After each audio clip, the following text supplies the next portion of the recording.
গরম ভাতের সাথে জাস্ট জমে যাবে। অল্প মশলায় পুঁই শাকের এই রেসিপি যদি একবার বানাও, বাড়িতে থাকা যে কোনো সবজি দিয়ে একবার হলেও এইভাবে রান্নাটা করে দেখো। এই রান্নাটা আমি তোমাদের দুইভাবেই বলে দেব যে কিভাবে তোমরা বানাতে পারো। তোমাদের যে রকমটা পছন্দ হবে তোমরা সেইভাবে করে বানিয়ে নিও।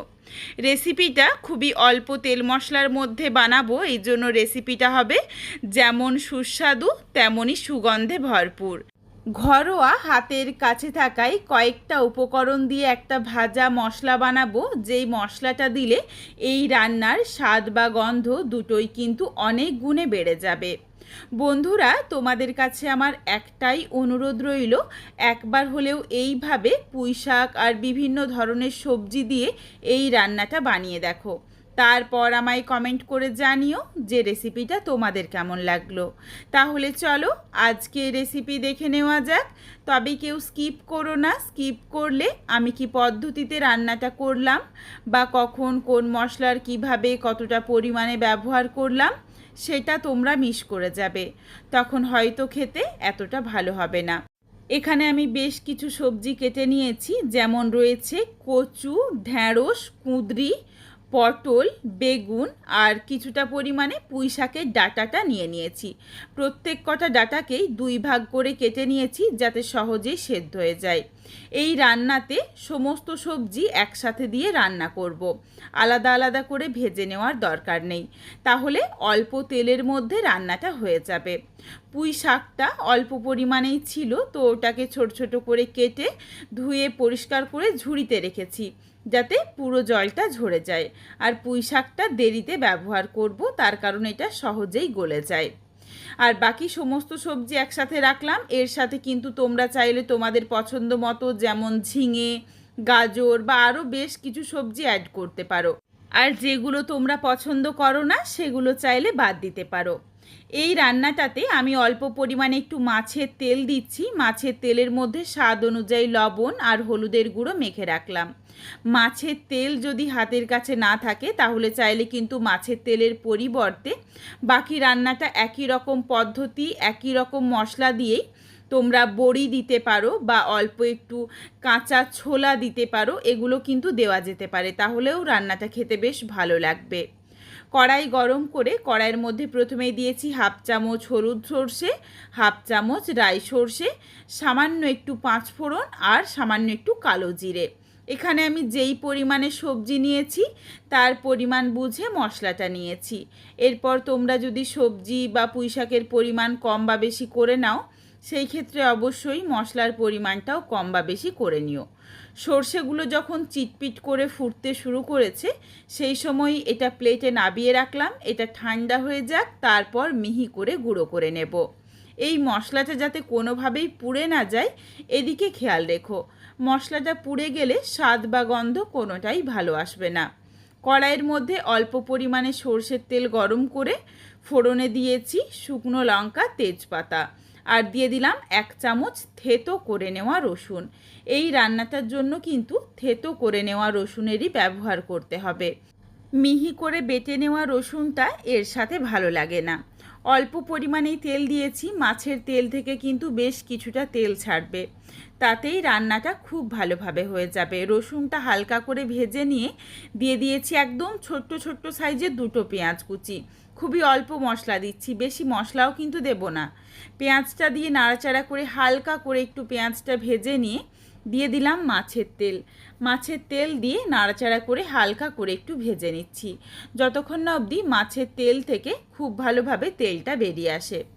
সুন্দরভাবে দেখো তেলটা যখন বেরিয়ে এসেছে সেই সময় দিয়ে দিলাম মাঝারি সাইজের একটা টমেটো কুচি আর বেশ কয়েকটা কাঁচা লঙ্কা। এখানে আমি অল্প পরিমাণে একটু গুঁড়ো লঙ্কারও ব্যবহার করব।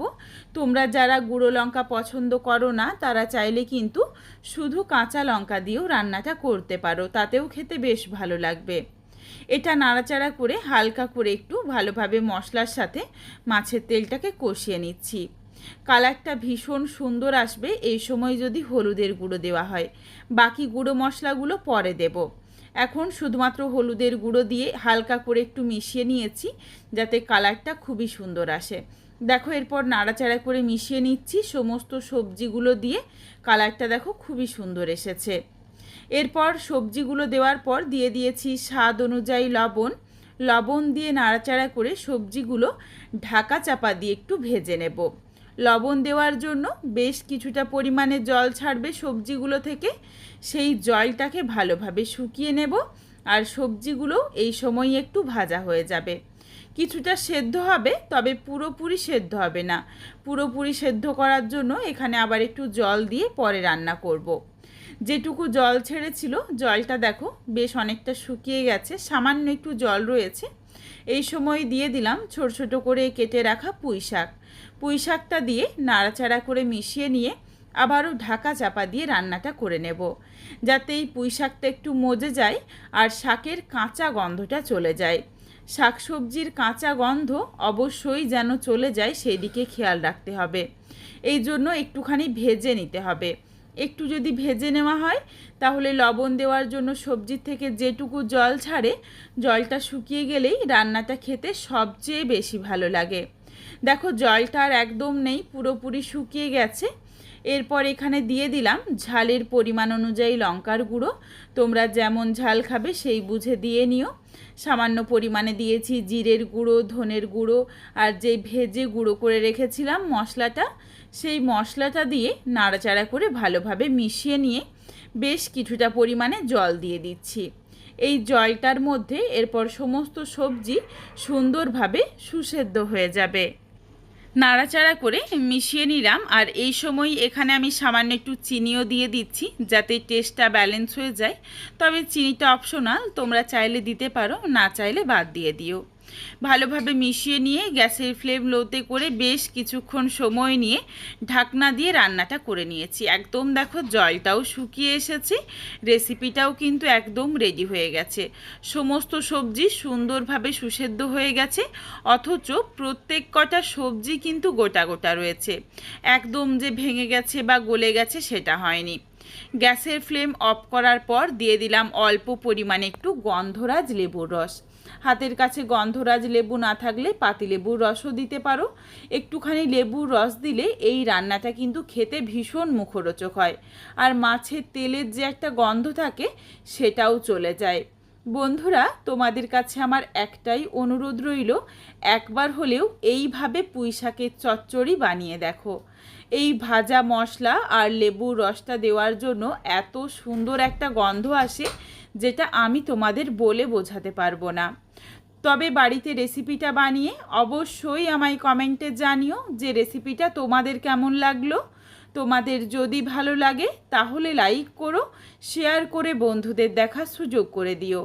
তোমরা যদি আরও এই ধরনের নিত্য নতুন ঘরোয়া রেসিপি দেখতে চাও তাহলে অবশ্যই আমার চ্যানেলটিকে সাবস্ক্রাইব করে পাশে থাকা বেলটি অন করে অল নোটিফিকেশান অন করে দিও, যাতে আমার প্রত্যেকটা রেসিপির নোটিফিকেশান সববার প্রথমে তোমাদের কাছে পৌঁছে যায়।